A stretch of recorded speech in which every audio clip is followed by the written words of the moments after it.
¿Se acuerda usted de dónde habíamos quedado la semana pasada? Con Sancho, que había perdido 120 kilos y ya pesaba solo 120. Bueno, pues es la primavera de 959 y un ejército musulmán se acerca a Zamora. ¿Quién lo manda? Este Sancho, un rey cristiano derrocado poco tiempo atrás. Nadie puede reconocer en ese hombre al antiguo monarca porque ha perdido la mitad de su peso, puede montar a caballo, parece otra persona. Pero ese hombre es el mismo Sancho al que apodaron el Craso por su tremenda obesidad. Sancho, con muchos kilos menos, no necesita plantear batalla. Zamora le abre las puertas sin resistencia. El rey, que en ese momento está en el trono, Ordoño IV el Malo, no tiene ningún apoyo. Después de Zamora, Sancho marcha a Galicia. Tampoco allí hay resistencias.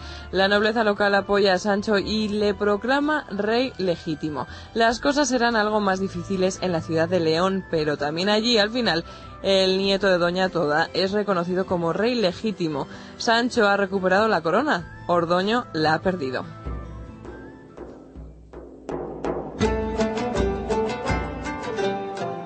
Es tremendo, pero nadie defiende a Ordoño.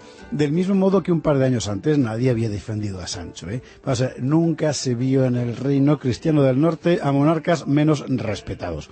Ordoño el Malo, derrotado, atemorizado, trata de refugiarse en Asturias al calor de una orografía apta para la defensa, pero no habrá tal. Nadie le sigue hasta allí. Y los asturianos, por su parte, no están dispuestos a quedarse con tan enojoso huésped. Ordoño tiene que huir también de Asturias. Busca refugio en Burgos. ¿Por qué Burgos? Porque Ordoño, recordémoslo, estaba casado con Urraca, la hija de Fernán González, conde de Castilla, que controlaba aquella ciudad. Pero los burgaleses demostrarán no tener en la menor estima al desdichado Ordoño. Burgos, en efecto, rechaza a Ordoño. ¿Fue la villa? ¿Fue el propio Fernán? No lo sabemos. El hecho es que Ordoño tiene que marcharse. No solo se ve forzado a abandonar la ciudad, sino que además tendrá que dejar allí a su esposa. Urraca queda en Burgos con sus 2 hijos.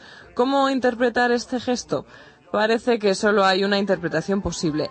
Constatando que Ordoño había perdido la partida y en la certidumbre de que aquel pobre hombre nunca iba a conseguir nada digno de consideración, Fernán resolvió cortar amarras, dejar que Ordoño naufragara solo y salvar de la quema a Urraca y a su progenie. Amor de padre, puede ser, pero Urraca, con sus 2 hijos de rey, se había convertido también en un capital político de primera magnitud, un capital que en cualquier momento podía ser de nuevo aprovechado.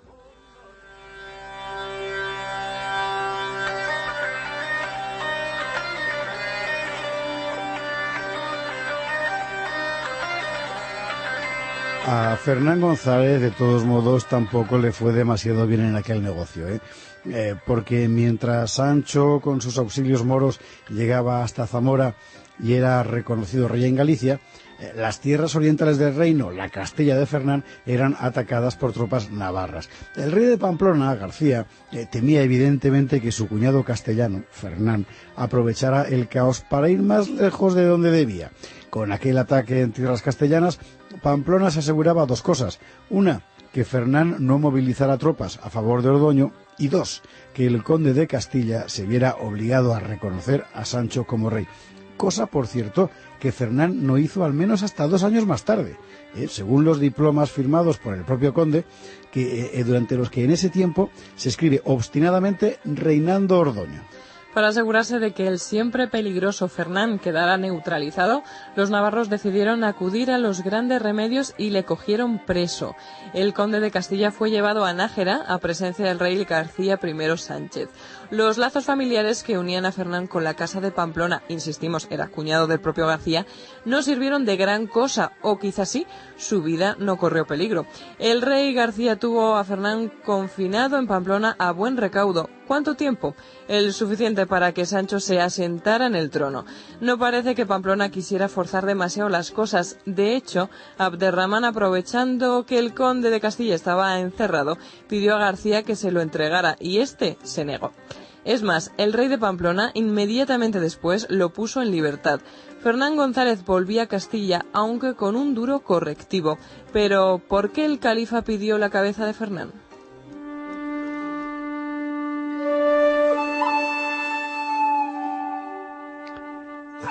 misterio. ¿Por qué el califa pedía la cabeza de Fernán? Bueno, pues porque Abderramán se estaba moviendo, en efecto. En los cálculos del califa, este apoyo a Sancho solo era, verosímilmente, la primera jugada de una larga combinación. Con Sancho en el trono leonés, Abderramán se había asegurado el tener ahí a alguien que estaba en deuda con él. Para empezar, el rey de León tenía que pagar aquella deuda tan gravosa de las 10 fortalezas del Duero, que si se acuerda usted era la prenda de su curación, cuando estaba tan gordo. Bueno, ¿realmente esperó alguna vez el califa que Sancho le entregara de verdad esas fortalezas? Casi todos los autores dicen que sí. Creemos que es francamente dudoso. Abderramán, que era un político eminente, sabía de sobra que de hacer tal cosa, de entregar esas fortalezas, Sancho se ganaría la hostilidad inmediata de los grandes linajes nobiliarios del reino.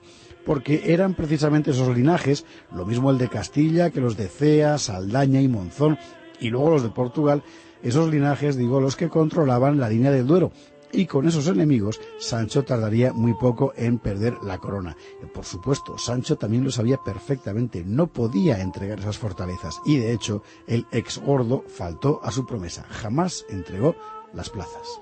Abderramán debía de contar con eso, sí, y también debía de contar con otro elemento que quizá sorprendió a todos menos al califa, la visita de Ordoño, porque en efecto el rey depuesto, Ordoño el Malo, expulsado de Asturias y de Burgos y de todas partes, en su desesperación terminaría acudiendo a Córdoba para pedir ayuda a los sarracenos, de manera que a partir de ese momento el califato tendría en sus manos a los dos hombres que peleaban por el trono leonés, uno Sancho, que estaba en deuda con él, y el otro Ordoño, que pronto iba a estarlo, y Abderramán utilizaría a cada uno de ellos contra su rival.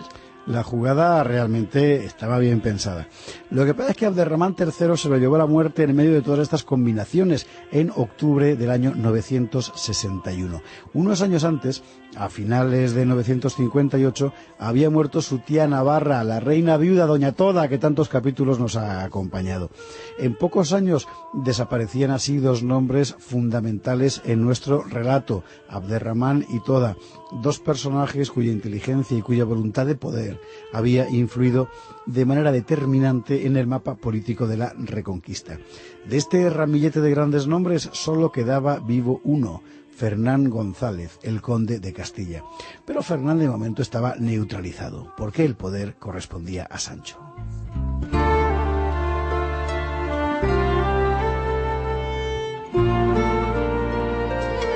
Sí, el poder correspondía a Sancho I y el nieto de Doña Toda iba a demostrar que no se trataba solo de un poder nominal. El joven monarca había sacado amargas enseñanzas de su experiencia anterior en el trono. Ahora todo iba a ser distinto. Para empezar, se casó con una dama de familia muy influyente, Teresa Ansúrez, hija de Asúr Fernández de la poderosísima casa de Monzón. Al mismo tiempo se aseguró el apoyo de los grandes magnates gallegos, Pelayo González, Rodrigo Velázquez o el obispo Rosendo. La fidelidad de Fernán González, el último en someterse, se la cobraría poco después. A partir de ese instante, Sancho I ya era efectivamente el nuevo rey de León. Y cubierto el problema interior, Sancho se aprestó a resolver el problema exterior. Contaba ya con la alianza navarra en la persona de su tío García. Pronto sumó también a los condes catalanes, Mirón y Borrell, que habían tanteado tratados de paz con Abderramán, pero que ahora, muerto el viejo califa, no veían con malos ojos una alianza cristiana contra el enemigo del sur. Bueno, ¿quién mandaba realmente en esta alianza? ¿Sancho de León o García de Pamplona?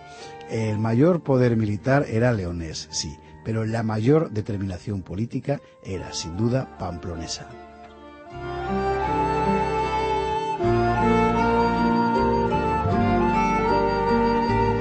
Y así estaban las cosas cuando al sur, el nuevo califa, Al-Hakam o Alaquén, como le llaman las crónicas, toma una decisión. ¿No debía Sancho 10 fortalezas? Bueno, pues él, Alaquén, va a reclamar a Sancho las 10 fortalezas que en su día el gordo prometió a Córdoba. Volvían vientos de guerra, vientos que en realidad no habían dejado de soplar jamás.